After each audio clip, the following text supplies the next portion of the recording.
In this video, I'm going to be showing you how I fly my FPV drone through businesses. I missed it. So today we are at Swag Sports Shoes right here, and we're going to be filming a fly through for them for their social media. So let's get into it. So first things first, I will find a spot where I can sit in order to be out of the way in order to fly my drone. So luckily they've got the storage room that I will not be flying through, so I'll be stationed back here in order to get the shots that I need. Then after I find my spot, I will go and do a walkthrough and plan out my flight path. Now that the walkthrough is done, I'm going to set up my drone and we're going to do a test flight. So this is the drone I'll be flying today. It is the Flylens 85. Also, one of the things that you'll want to do with your drone, and one of the things that I do, is I will walk around with my drone with my goggles on to see where the brightest and darkest spots are in the path that I'll be flying in order to determine my camera settings. Now let me pause you right there for a second and talk about camera settings. As a videographer, it pains me to say this, but when I'm doing fly-throughs, I use auto settings. With some caveats though. When I do that walkthrough to determine the brightness in the store, I am checking how low of an ISO I can keep my max ISO at in order to keep my frame rate double the shutter speed. Most of the time, it's around 800 max ISO. The reason I do this is because the air unit, for whatever reason, regardless of how bright or dark it is in your scene, keeps your ISO at whatever you set your max ISO to. So if I set my max ISO at 800, whenever I fly outside, it's going to stay at 800, which is so frustrating because when you're flying from inside to outside, it'll keep that high ISO and then skyrocket the shutter speed, which puts unnecessary noise into your footage when there's clearly no need for that high of an ISO. When doing fly-throughs, I keep my drone recording at 4K 30 frames a second. There is more latency in the goggles, but it allows you to use a much lower shutter speed, which allows more light to be captured using less ISO, which means less noise in your footage. And if you know anything about using cameras with small sensors, you know that the more noise you introduce into that camera, the worse and worse your footage is going to be. So I try to avoid that at all costs. All right, here we go. One of the things that I did not talk about in this video that I definitely should have mentioned is that in this clip and all the clips, I am wearing AirPods in order to communicate with someone inside the store while I am flying. Because I cannot be out there directly because of the drone, I always either have a call with someone or I put headsets on people in order to dictate the movements of the people inside the store. In this case, Allie had her phone on speakerphone, and so everything that was going on in the store, they were letting me know in my ears. So if you hear me telling someone to move, or whenever I almost hit a car close to the thing, I knew all of those things were happening because someone was speaking into my ear while this flight is going on. This is not a fast-paced fly-through. It's a very small store, so we're gonna go slow. Hopefully no one's coming around this corner. Nope, we're good. Go fly around the alley. Go.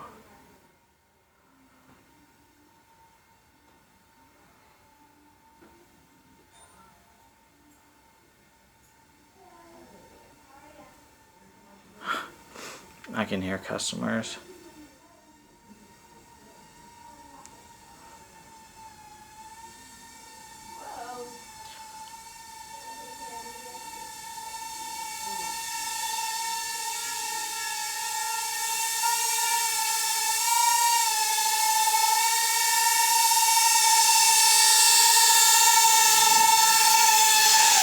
And just like that, we're good. Woo! All right, now we just wait until they're ready for us and we start filming the fly through. All right, here we go. Take number 2.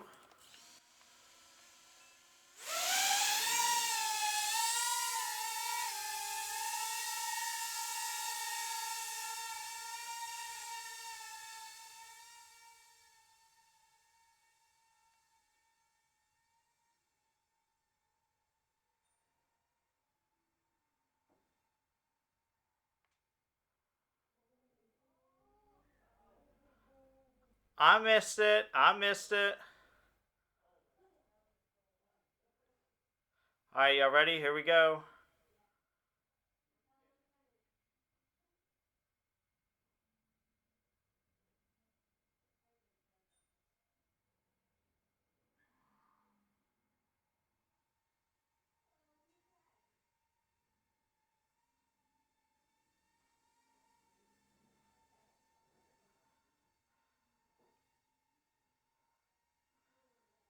All right, go over there.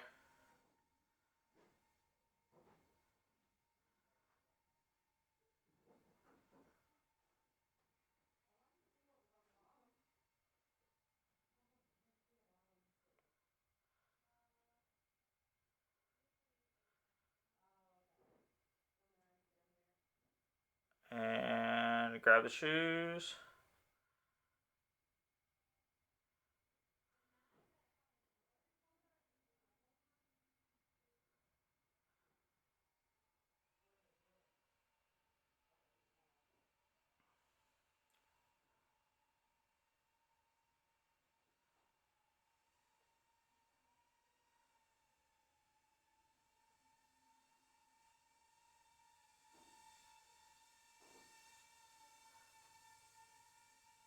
All right, I'm going to the register.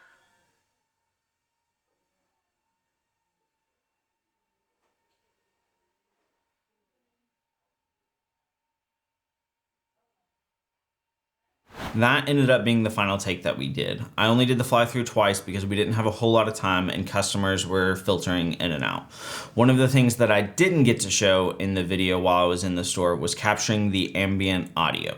I didn't do anything fancy in order to capture this. I put my Zoom H5 recorder on a monopod, had all the actors do exactly what they did while I was flying, and I walked around the store following my flight path in order to capture the audio. It might not be the best way to do it, but it worked for me. All right, so we are here in DaVinci in order to start editing this clip to make a fly through. Now, the first thing that I do whenever I import in everything is I will take it into GyroFlow and smooth out the footage. And if you would like a tutorial on that, go ahead and let me know down in the comments below. So we've got our clip in here with our timeline. It's a 30 frames a second, 1080p timeline because that's what social media requires. And so I mean, the fly through is good. We will start by cutting out all of this beginning stuff because we don't need it. And oh, almost got hit by a car there. That was wild. Okay, so we've got this turnaround where we're starting it. I'll start probably the video about there, or maybe come back a little bit. And then cut it and drag it over. So one of the things with the fly-throughs that you can kind of cheat with your editing to cover up some of your mistakes with your flying, because I definitely have them. So I know this spot right here where I'm coming around, this corner is really slow. And so what I will do is I will come down to the retime controls and open those up, and then open up the retime curve as well. So that allows you to have this big O curve. So we're gonna pull down our audio just for now. And then we're gonna put points to where we want this to move. So we've got right here would probably be a good spot because we're transitioning. So I'm gonna go from right here and I'm gonna put a point there. And then we're gonna go down to, see how it kind of like bobs up and down? It's not good. So we're going to put a point about right there because that's where we want to end it. Now we're gonna come down to here and this retime curve is at 300%. I'm going to extend this to like 3000%. The faster you do these little motion blur things, the better. So we're at 3000%. So I'm just gonna click right here and just drag this up as high as I can go. So we're at, well, we'll do 2000. So we'll keep it about 2000% speed, which is really fast, which is what you want in order to trick people's eyes. So now we go through and whoop, Oh, we are there already. Now, that's a little bit abrupt. There's no like motion curve into it. So we're gonna zoom into the curves right here. We're gonna select one of our nodes and we're gonna change it to a curve node. And then we're gonna change this one to a curve node to give it a little bit of a speed ramp. And then you just adjust these nodes to make them, you know, a little bit more curvy. I try to make it a perfect curve, but you can adjust these however you would like. So that looks like a pretty good curve to me. So now whenever we play it back, it kind of swoops in instead of it just being an abrupt boom fast, boom slow. It kind of smoothly transitions in, and this is the full screen of that. So it just kind of swoops a little bit better versus that abrupt cut right there. So I would go through and I would do this for all the corners. So there's another corner like down here where this corner is absolutely atrocious. I almost hit the wall right there, which was just not good. So we're just gonna speed that one up as well. And then there's another one right here that is not as glamorous as I would like, and so I'll do that same process and speed that up to about there, because as you can see there's just this little dip that's bad in my flying. Now one of the things that you can do, so we'll close out of the retime curve so I can see where, well actually I can't see where I'm at. Let me open that back into the retime curve to see where my stuff is. Okay, so right here. So if I go to this point and I cut it, and then I go to this point, open up retime controls, and I go to this point right here where it ends and I cut it as well. So this is now saved to where it's all on its own, but I can come into my effects pool and I can do, well, I don't want video transitions, I want effects. We can do motion blur, maybe. There we go, in open effects. We can do motion blur and throw some more motion blur on here. We'll go to better, motion range, large. We'll go to advanced controls. We'll do both directions. Granularity, we'll just do 20, and then we'll bring my motion blur down to about 20 as well. You can do from previous frame, you can do towards next frame. Let's do previous frame. I think that's what I do most of the time.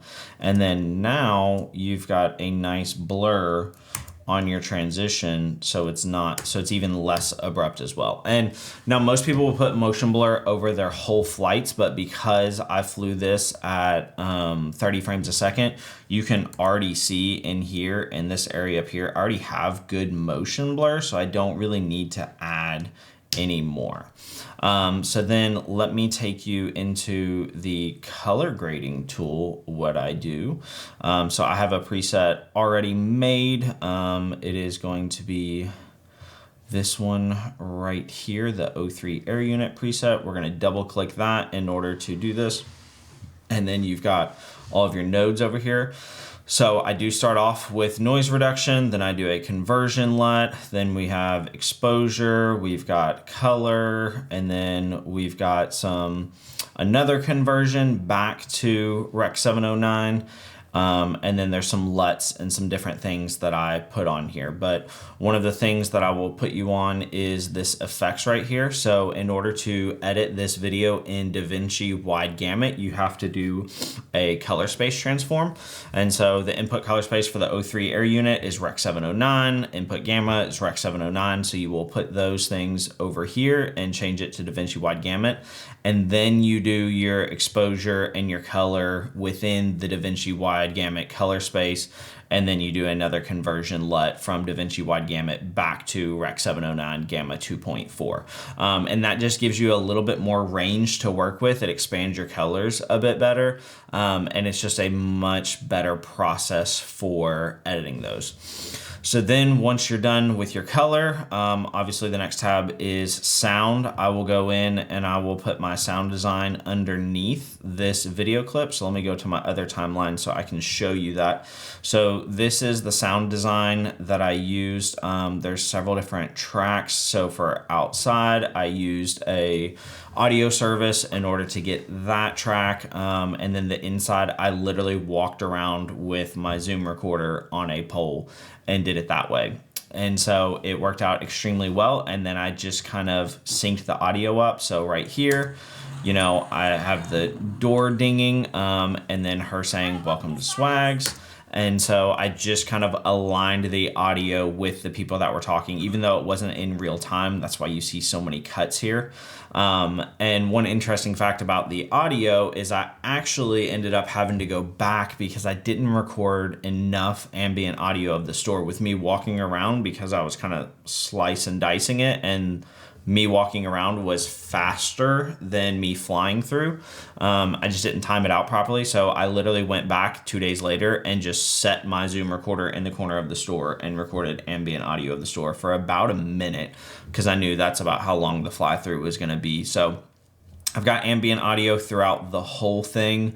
And then for the ending, I just added a transition from the box to their logo. And that's pretty much it. So once you're done with that, you'll go to your export panel, export it at 1080p with 30 frames a second, because that's what social media likes. And then I send it to the client. So without further ado, I'm gonna show you what the fly through and the final product looks like.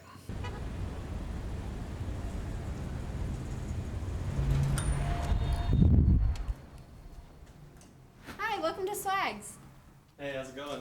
I'm in the market for some new shoes. Alright, well let's come over here. So you really like Hokas? I hear Taylor Swift is wearing those now. I love Taylor Swift. Swags for shoes. Yes, what can I do for you?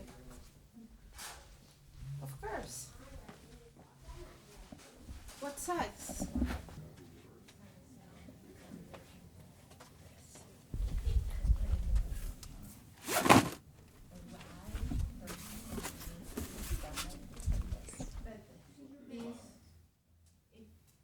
What kind of activity are you using the shoes for? Just day-to-day use, just for something comfortable to... So I'm also going to grab you some inserts and some socks that will be helpful for you with being on your feet all day. Here we go.